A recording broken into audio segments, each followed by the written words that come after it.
Bonjour, je m'appelle Sylvie et moi ce que j'aime c'est faire de la déco. Donc aujourd'hui je vais essayer de vous montrer ce qu'on peut faire avec le vieux vaisselier de notre grand-mère qui traîne dans nos caves, nos greniers et dont on ne veut vraiment pas se débarrasser.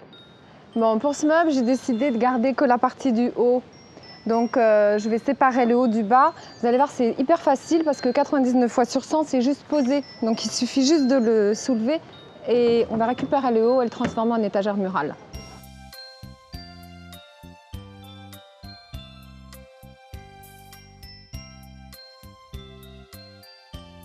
Alors maintenant, je vais enlever les portes. Ça, c'est hyper facile parce que c'est des charnières toutes simples, des espèces de petits embouts qui glissaient. Donc, il suffit d'ouvrir la porte et puis de tirer un peu fort. Voilà. Et j'enlève la porte, ça y est.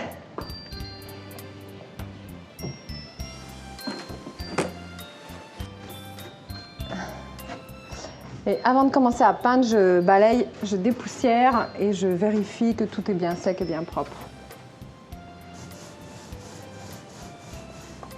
Donc à présent, je mets un après. Alors un après, comme son nom ne l'indique pas, ça se met avant la peinture. Donc ça sert à uniformiser et à avoir un rendu très lisse et très doux sur votre peinture finale. Donc même si votre meuble n'est pas foncé, vraiment il faut mettre un après. Je vais maintenant poser mes 2 couches de peinture.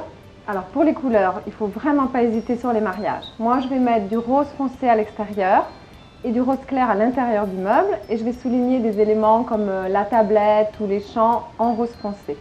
Surtout, faites-vous plaisir, votre grand-mère, elle va adorer. L'idée que son vieux confiturier, ce soit l'étagère de votre petite dernière, ce sera que du bonheur.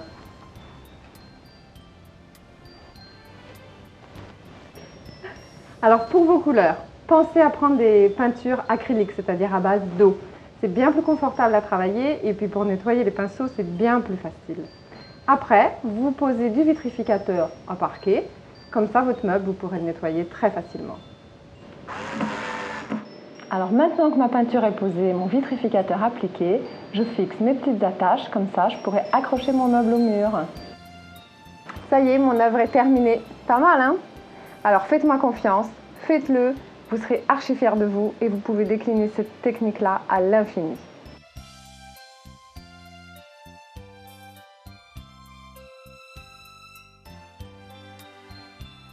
Après tant d'efforts, un peu de réconfort.